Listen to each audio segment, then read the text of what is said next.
The following is a presentation of the Belly Up Sports Media Network. Now up to bat. Brandon, we had quite the interesting no-hitter in baseball. Let's go ahead and call it what it is. It's the not-so-no-no, as we are jumping to our first minor league segment of the year. Brandon, this was a game, of course, between, I'm trying to make sure I have the right teams here, the Chattanooga Lookouts and the Rocket City Trash Pandas. The Trash Pandas throw a no-hitter in this game, but collapse in dramatic fashion in the seventh inning, allowing 7 runs to lose 7-5. What were your thoughts on seeing this lineup early? I mean, I saw like a headline about it, and I was like, "Oh, that must be fake." Like, how does that happen? Do you have in front of you perhaps how exactly they were able to give up 7 runs without allowing a hit? Actually. Okay, let's hear it. And keep in mind, this is where it gets more damning, is you need to understand there were 2 pitchers used in this stretch. Oh, so no. Pitcher starts the inning. Walk, fly out to the second baseman, but really probably more of a pop out. Walk, now bases are loaded. Gets the strikeout. He's got 2 outs, LJ. He's got 2 outs. We're an out away from a no-hitter. Walks in the first run. A fly ball hit deep to center field. The center fielder tracking back on it. Gets under it. It gets through the glove. There must have been a hole somewhere. I'm not sure. Oh, I'm sure. Yeah, I'm sure. 3 runs score. It is now 5-4. The bases clearing fly out error. You just love that. Then they pull the pitcher. Bring in the new reliever. Oh, yeah, it's his fault, It's his fault that he induced the fly out, yeah. The next guy. This is where it gets good.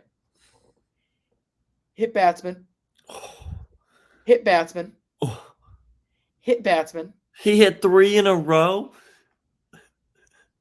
Keep him in. All right, maybe he's getting comfortable. Yeah, he's getting comfortable with hitting people. Now, at that point, he's also walked in 1 run. They keep the math going. So now it's 5-5. Walks the next guy on 4 pitches.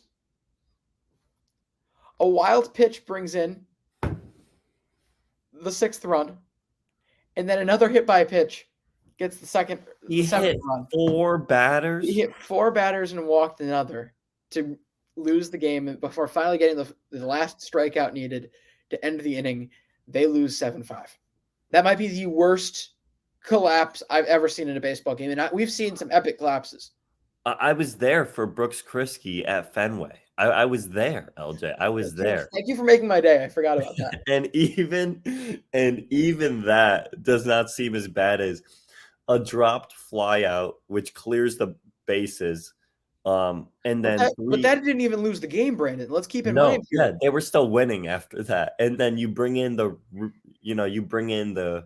guy from the bullpen, and he hits the first 3 batters he faces. The other team must have, if I'm the other team, was it the Trash Pandas who won this game? Or no? It was the Lookouts that won. Ah, okay. Because that's how their post-game tweet, may we present the formula for winning a game without hits. And then just that hold all together as an equation. And more Trash Pandas, huh? And no, it was not comical, but like he was putting the ball in the same spot with those hit by pitches. If you can go watch the video, please do it, because it's literally he hit almost all of them either on the front leg around the thigh or the back leg around the knee. Just no feel. Well, LJ, this does remind me, and it seems like it's so forgotten and it's not surprising, but the Reds threw a no-hitter last year and lost. Remember? That's right. Hunter Green did the majority of the work. I think he pitched the first 8 innings, and then they brought in, I want to say Art Warren or someone out of their bullpen.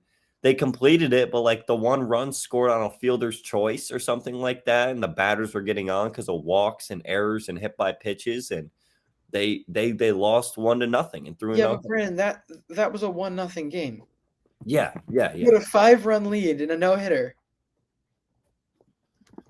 Yeah. It's the biggest, greatest spectacle the sport may have ever seen.